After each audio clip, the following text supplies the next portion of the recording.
But in a situation where you find that a person look at the same, not necessarily tribal or regional. because I have said that.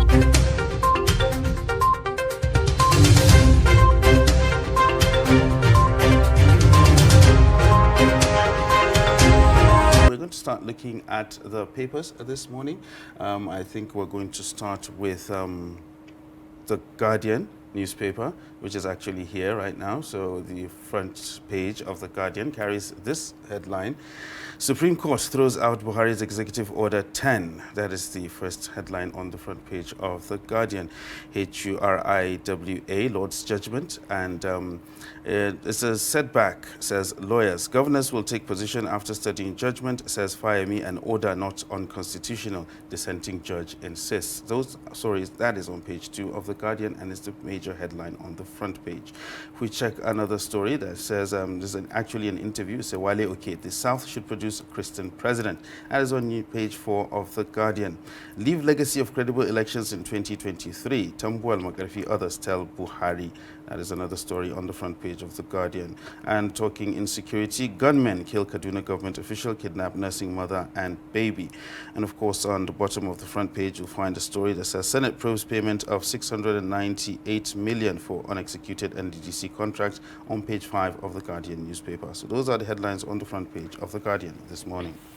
All right, with that, we move on to Daily Trust newspaper. And on Daily Trust newspaper, we have the lead story that says, Unraveling Kano's phone snatching menace. Details of that story can be found on page 5 and 6. And we have an infograph on the breakdown of mobile phone robbery and theft in Kano from February 19th to November 25th, 2021. All right, at the top, we have anticipated top movies and albums in 2022. That's on entertainment. Details of that can be found on page 17. We also have on news, Abba Kyari, PSC, orders police to conclude investigation in 2 weeks. If you come down to the bottom, you'd find a story right below the infograph that says, how kidnappers abducted man held nephew who brought a ransom. We also have ritual killers on prowl in Southwest, get-rich-quick syndrome behind endless murder cases, and no deity used human parts for rituals, says traditionalists. We also have an encounter with the first-class ABU graduate in mathematics that says, I was admitted into mathematics department on trial. And these are some of the stories on the front page of Daily Trust Saturday. Next, we'll take a look at the Saturday Tribune newspaper, and the headline on the top of the front page has starts 2020 Ekiti 2022. I accept Oyebanji's victory, says Bamidele, and will use Fayemi's achievement to win Oyebanji. That's on page 25. That is on the top of the front page of Saturday Tribune. Igboho remains in high spirits in Benin prison. Politicians still lobby him. That's his lawyer, Yomi Aliyu, saying that. And the major headline on the front page of the Saturday Tribune says, Niger Delta leaders vow we will work against northern candidates. Bauchi Emir warns against choice based on ethnicity, religion. That story could be found on page 5 of the Nigerian Tribune. When you go down the front page, you'll find another one that says, Supreme Court nullifies Buhari's executive order on state judiciary. And that is also on page 5 of the Saturday Tribune. Still talking politics, 2023, Buhari will decide ABC presidential candidate, says Borno governor. That is on page 6 of the Nigerian Tribune as well. And of course, there's another one that said, although my mom and I are street beggars, I want to be a doctor in the future. Well, that's a feature there, as could be found on page 10 of Saturday Tribune. So those are the headlines on the front page of Saturday Tribune this morning. All right, with that, we'll move on to Saturday Punch. And we have the lead stories that says, FG raises a technical panel as uncertainty surrounds dirty fuel recall. Writers here say queues persist in Abuja, Niger, Nasarawa, supply improves in Lagos. Marketers to incur double cost on evacuation of adulterated PMS. And we also have stories right below that says, these are human angle stories that says, my husband now urinates blood after alcohol-seeking policeman stabbed him in the stomach, says Delta woman. It is a very sad one. We also have airline stopped me from boarding, didn't refund my airfare. Physically challenged Anambra teacher who sued carrier for 550 million naira. We also have, right below it, we also have, okay, beside it, on entertainment, we have men work harder than women in the music industry. And this is attributed to Mama G. We have PSC gives IG 2 weeks to conclude investigation on Carrie. John bars parents, guardians from examination, CBT centers. Ikoyi building collapse. Oshibona threatened our officials with dogs, says LASBCA. And on the footnote there, we have Nigeria's external reserves may shrink to $29.1 billion over investors' exit, says IMF. If you go to the top, you'd find a story that says Buhari will decide on APC presidential candidate and successor, says Ayade. ASU meets today, takes final decision on strike Sunday, and writer says FG insensitive to members' plight, students back strike. And then we also have one that says no zoning in Nigeria's constitution, says Atiku, and right beside the nameplate, we have electoral bill stops INEC from registering new parties for 2023 polls. These are some of the stories on the front page of Saturday Punch. Next, we move on to the Nation newspaper on Saturday, which has the major headline as zoning war in APC ahead of convention, and says North Central governors split on chairmanship. Another rider says aspirants demand open contest. Buhari expected to break logjam, and of course another rider that says caretaker committee mulls scrapping BOT, proposes fundamental amendments to party constitution. That is the major headline on the front page of the Nation newspaper. We're still talking politics. Another story here says Ekiti 2022, Bamidele backtracks on threat to challenge APC Goba primary. That is also another story on the front page of the Nation. Talking about the Nation, you have a headline that says Kyari PSC delays verdict, orders investigation by a different panel. So find out that story on the front page of the Nation. Controversy as Oluwa denies soliciting 20 million naira to marry Kano princess. That is a story on page 3 of the Nation. And when you look at, there's also a story I think on entertainment. It says Funke Kuti, how event planning found me. So that's on the entertainment section of the Nation newspaper. When you go down the page, the last headline there says 13 killed, several injured in Ogun Katsina accidents. I'm talking about road traffic accidents right now. So it's 13 killed, several injured in Ogun Katsina accidents. And those are the headlines on the front page of the Nation newspaper this Saturday. All right, we'll take the final newspaper, which is Blueprint Weekend. And right at the top there, you see APC will present a united front in 2023, says Zulum. We'll also have, I'll drag you to court if you don't seek re-election. Physically challenged warns Governor Makinde. Oh, he must be doing a really good job then. And then Oshun Monarch requests 20 million naira from government to marry from Kano Emirate. Details of that story can be found on page 8. Right below the nameplate, we have rising unemployment. Why tertiary education should be skills-based. We also have a question there that says, do estranged lovers reunite after Christmas? And then the lead story there has to do with politics on 2023. And it says, have APC PDP jettisoned zoning? And riders that states zoning unconstitutional, but, says lawyer, it won't give room for selfless visionary candidates to emerge. All zones should be treated fairly, says PDP, while ruling party looking the other way, says Chieftain. And the details of that particular story can be found on page 5. Moving on, beside that story, we have people don't respect us, they think we're cheap, says Fatih Isa Aserka. details of that on page 17. Right below that, State versus FG. Supreme Court declares Executive Order 10 unlawful. And police relax movement restrictions over FCT polls, assures on safety. And then on the bottom, you have Lawrence Onoja, Shatima Mustafa. Where are they now? And these are the stories, or some of the stories, on Blueprint Weekend. We'll take a look at Daily Trust newspaper first of all, and the lead story here has to do with unraveling Kano's phone snatching menace, and we'll take a look at the infograph. That's the breakdown of mobile phone robbery theft in Kano from February 19 to November 25, 2021. You know, this was an extensive research or investigation that was actually, conducted. And according to this report, the persons arrested, three types of persons were arrested.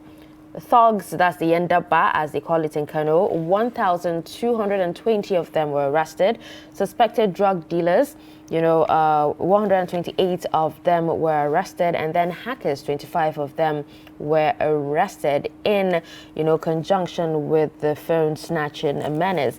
And the location of casualties were in Dorai, Yahaya Gusau Road, and then Kofar Mata Stadium.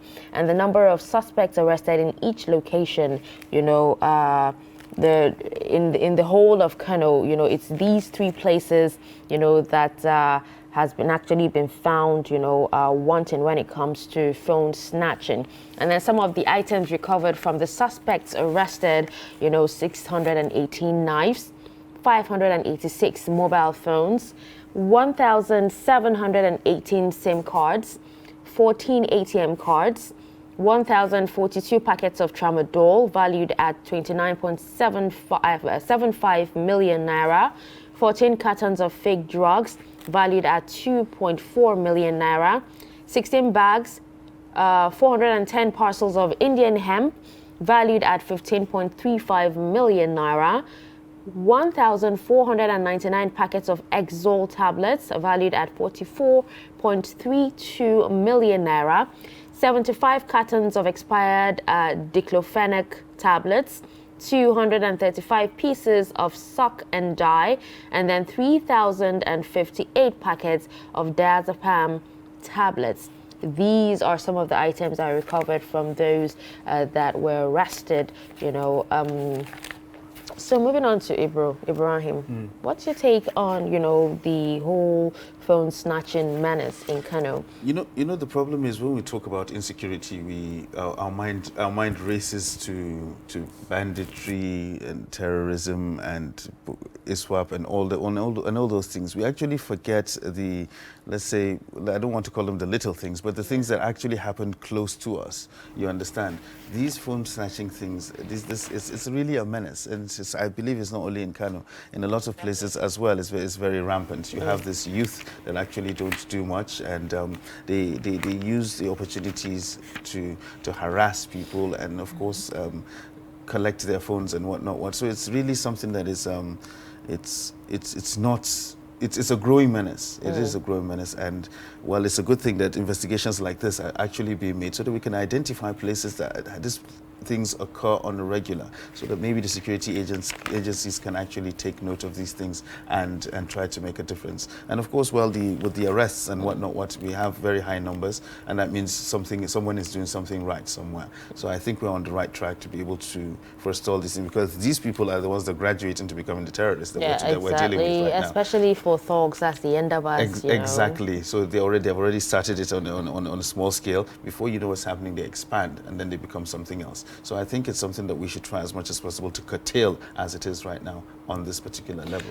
For there to be this high rate of phone snatching, there has to be demand for these phones. So if these people who actually buy the phones from them don't encourage them, there'll be no phone snatching. And when they even give them the money, when they collect the money, what do they do with the money? In most cases, they do drugs with the money. Exactly. When you were actually reading out a list of all the things that were collected from these guys, most of these things were drugs. Yes. You know, most of these things were actually drugs. So you'll find somebody goes, steals a very expensive phone, and then he brings it to somebody and sells it for 2,000 or 5,000 Exactly. naira. You know, and that guy, the person buying, the people buying those stolen items, I think they're the biggest thieves. Yes, you know? because there's actually, they're saying that the phone snatchers and internet hackers have an unholy alliance. So once after they snatch the phones, they take it to internet hackers to decrypt or, you know, open the phones, and then probably flash the phones to make it look like new. And then those who actually sell, you know, phone parts as well, because they would actually have to buy the parts to, you know, refurbish the phones.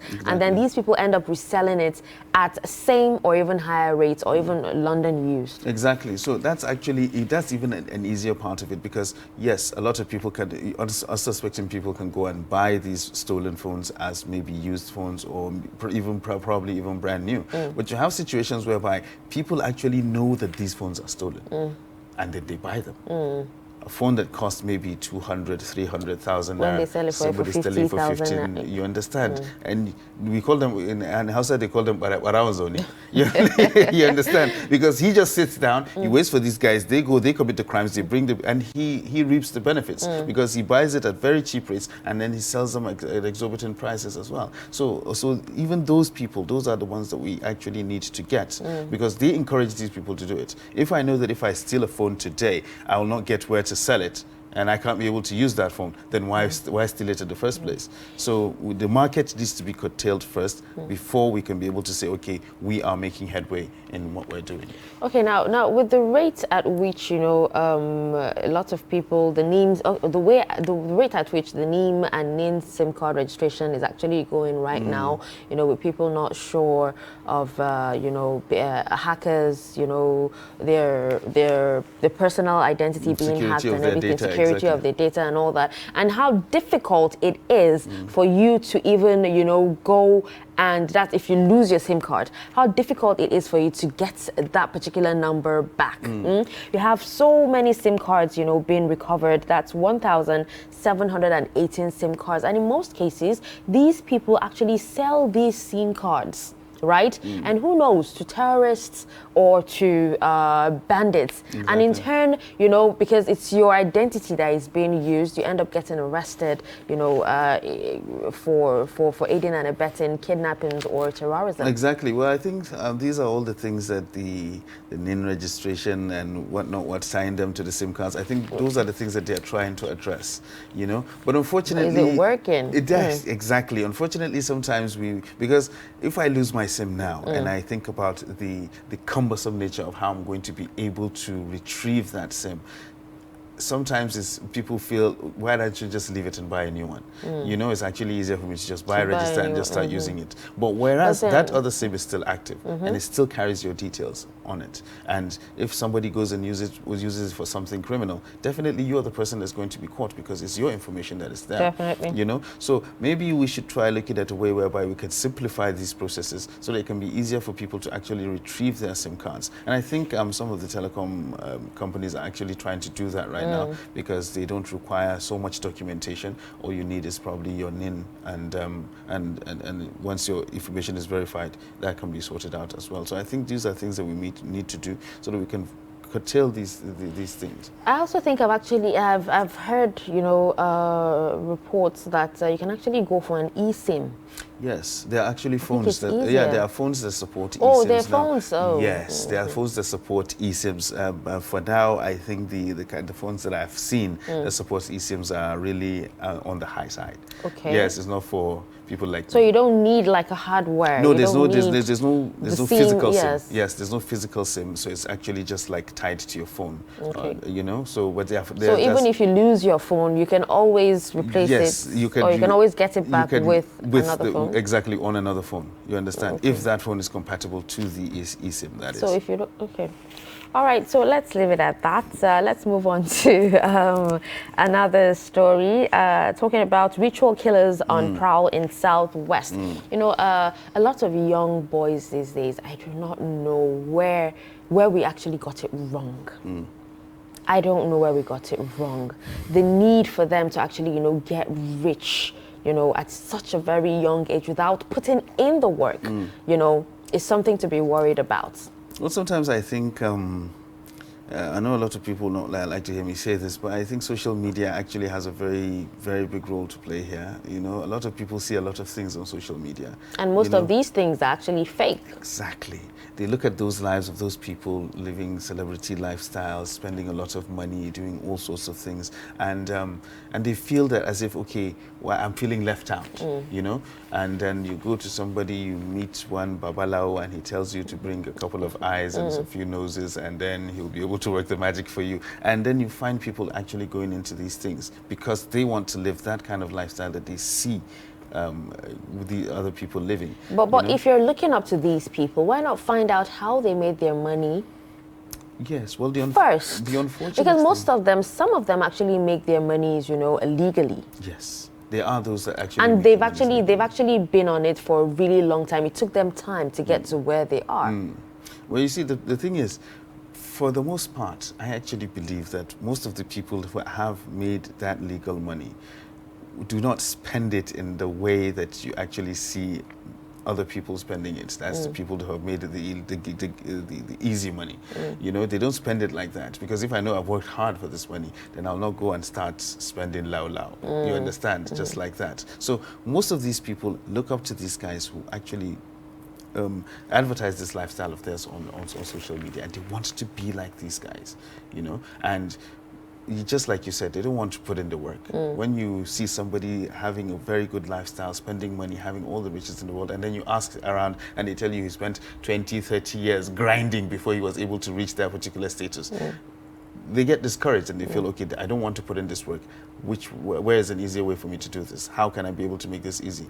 Then you find people going out and doing rituals and whatnot to actually make this. Okay, but then it's actually one thing for you to see these people living their lifestyle, but it's another thing for these influencers to actually come out to say, you can do it. If I can do it, you can do it. To encourage you to actually live that kind of life. They're putting words into your head. They're putting ideas into your head as well, saying you can do it. Meanwhile, in most cases, what they say they did isn't what or how they even got there, isn't the process that they actually used to get there. And then these fans, you know, these people who actually look up to them, you know, while they, you know, begin the process and they're not getting, you know, the result, it becomes frustrating for them. And they get discouraged. Exactly. And then they sidetrack and they fall into other things as Exactly. well. So that's also the problem, you know. A lot of people see these things, they don't know how the process works. You know, they don't really know how the process works. You want to achieve something in like a couple of months or maybe a year or two, and reach a level of somebody. Exactly. When you're looking at somebody who has actually spent a lot of years building this thing from scratch, honing their skills. Exactly. You know. Honing their skills, honing their craft, and doing all these things, making the necessary contacts and doing these things, rising through the ranks to actually make it. But people want to go from 0 to 60 in 0.1 seconds, and it doesn't work like that, you know. So that's why you have these ritualists up and down, and it's really. Okay, you said something about, you know, social media having a big role to play on this, you know, in this. And now I know for sure that on TikTok, sometimes when I'm browsing through, I see a lot of horrible things being displayed there. You find a lot of young boys, you know, into rituals, you know, a lot of them joining occultic groups, you know, and posting it out there for people to see.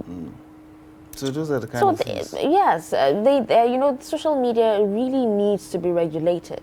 It does. Yes, well, but the thing is, now when you start talking about social media regulation, when you start talking about social media safety and whatnot, the first thing that starts coming out is censorship. You want to censor people. You don't want people to exercise their rights to free expression, rights to free speech, and whatnot. So it is a fine line to actually work. You know, it's a fine line to actually thread between ensuring the safety on social media, ensuring that the information being passed on the social media is actually accurate, and of course all the things that have been displayed there are correct. Between that and then stopping people from exercising their rights to expression and speech. I mean, we actually live in a world where, you know, most boys, let's call them boys, don't actually care, you know,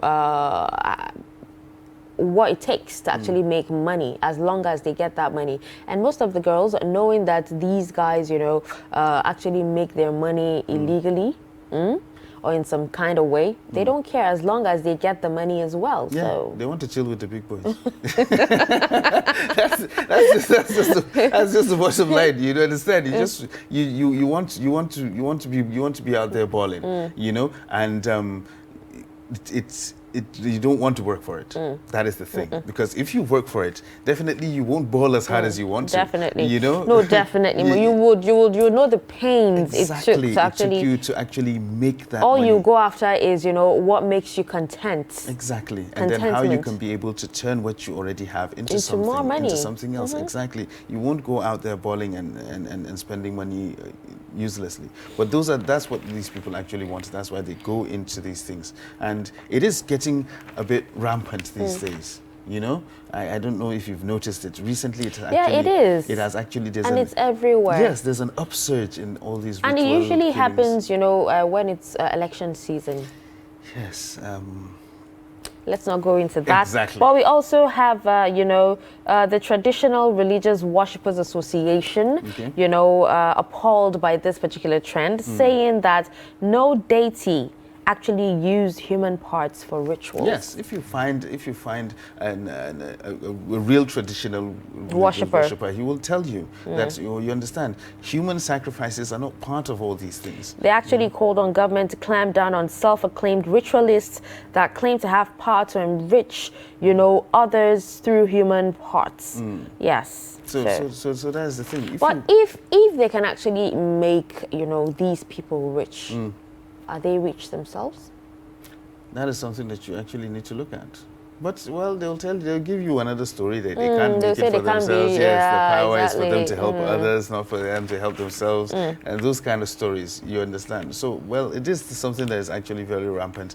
And it's tearing into the fabric of society. And it's something that really needs to be seriously needs to be looked at. But I think it's a question of mindset. When you get down to it, it's just like you mentioned earlier. You can look at these people and they can motivate you to actually make something of yourself. Definitely. But if you don't have the mindset of making that something of yourself, then no matter how much somebody tries to motivate you, you won't be able to make it. You understand? So basically that's how it is. So I think the first thing that we need to do is to work on our own mindset, the mindset of these people that we feel are not doing what is supposed to be done. And I think from there we can be able to make something. We'll take a look at Saturday Punch, okay? And just a little look at what's happening on ASUU. ASUU says they'll be meeting today to take final decision on strike on Sunday. When it comes to ASUU, it's dragged since the 1970s, and up until now, a lot of quarters have actually been on the receiving end. But most of us actually think that students seem to be more on the receiving end. But in this case, the reports are saying that students are actually backing this particular strike. Really? Yes, according to the report. Okay. Yes, the ASUU, so the association is saying that the federal government is insensitive to the members' plight, and that students are actually backing the strike, despite the fact that it will end up affecting their academic year. Exactly, because it's actually difficult for me to strike a balance between the two. You understand? If ASUU goes on strike for a very long period of time, you as a student, you are really you're directly at the receiving end of whatever it is that happens. So maybe you need to do a deep dive into the report to actually find out in what manner are the students supporting ASUU strike. It's really disheartening. After decades, we're still having this problem. Even before you started going to school, you've heard about strikes. You went to school, you're supposed to spend 4 years, you end up spending 12 because of strikes. And then we're still having the problem up until now. You get admission, you go to school, but you have absolutely no idea when you're graduating because you don't know how many strikes you're going to have or for how long. It's really high time that something is done to find a permanent solution to this situation. Definitely. We're always talking about it. Education is this, education is that, education is this, but still the attention being paid to it, it's really minimal. Exactly. You know, we just whitewash over these things. All right, we'll come, we'll say, we sit down with ASU, they have discussed something, they have an agreement with government is going to do this, and they're then going to do call that. off the strike, and then government doesn't meet the needs, exactly. and then we it goes go back again and we do over the again. same thing. And we're always doing the same thing every day. Meanwhile, we're still accrediting new universities. We're still opening new schools. And new law schools, exactly. campuses and Campuses are springing up here and there. We're not taking care of the ones we actually have already on ground, but we're opening new ones. What does that say about Nigeria's maintenance culture? Because I've heard the Nigerians themselves actually have poor maintenance culture. Yeah, it's actually something that is obvious. We have a lot of things that Look at the refineries as well. Exactly. You know, we've been talking about it. These things were built back in the 70s and they're still there, you know. Now they're not working. You can't sell them. You can't work with them. And they're just there, putting a strain on the available resources that we actually have. It's the same thing with the universities. These universities were built, lots of these federal universities were built a very long time ago. You know, some of the structures are there, they're messed up, and the libraries are nothing to write home about. Exactly, students are there just trying to get by. You know, and a lot of these students actually go to these schools. They go to great lengths to make sure that they actually go to school and stay in school. So if I have a plan that today I'm going to school, I'm going to study a 4-year course, and hopefully after 4 years I'm going to get out and do something meaningful with my life, then I have a plan, a 4-year plan to actually do that. At the end of the day, I end up spending 9 years because of issues between my lecturers and, of course, the government. Then what happens to me at the end of the day? Nobody thinks about that. The ASU people are thinking about, okay, they said they were going to do this thing for us, they did not do it. Government is saying you people complain a lot. But nobody talks about the students. Nobody actually cares about what happens to them. I would want to see a situation whereby... And if what they're fighting for really has to do with the students. Exactly, that's where I'm heading to. I want to see a situation whereby ASU itself will stand up and say, okay, we're not going to do this. We're downing tools because of these students of ours. You know, it's only in a Nigerian university that you will go and... Because looking at it, these students actually pay money. They pay for the education. These lecturers that we're talking about are there for the students. Exactly. It's not the other way around. You understand? I'm getting to you. You go to a Nigerian university, you say, okay, you can't walk up to the VC's office and go and see him. They'll say, who are you? What do you want? But he is there, he's supposed to serve you as the student. It's not the other way around. You understand? He is there because you are there. If there are no students, what will he be VCing? You understand? But he'll be there forming chairman, and you'll have to go and start, you know, before you have access to him. It doesn't really make sense. So I would really like to see a situation whereby the students are put first, you know, not any other thing, because as it is right now, that is not the case. And talking about dirty fuel, you know, just before we wrap up, by the way, talking about dirty fuel, like the controversy is, you know, enormous, and it is affecting the masses. The masses are at the receiving end because, you know, most of the filling stations, you know, aren't pumping fuel. Yes, that's one. And so in that, well, as they're not pumping fuel, you know, it's difficult for you to actually get transportation back home or from work. Exactly. And I think that's actually one of the reasons why you don't see lots of cars today. Because yesterday there were so many people on the roads, but very few cars.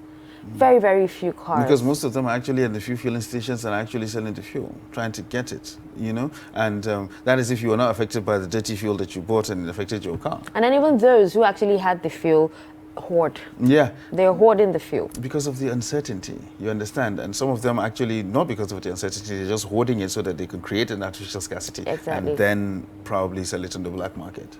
And then this is the reason why a lot of people actually, you know, panic bought some of the fuel. You know, immediately they heard news. Immediately they got wind of the fact that, you know, the because you know, fuel going around is adulterated. You know, very soon the fueling stations will shut down and they hold on to what they have, and then at the end of the day they'll send it to the black. It's just a vicious cycle, and of course it's the ordinary person that suffers it. Well, but the NNPC has actually promised that by next week, you know, everything will be sorted out. out, so we cannot wait for that. Yeah, fingers crossed, and we'll see how that one goes.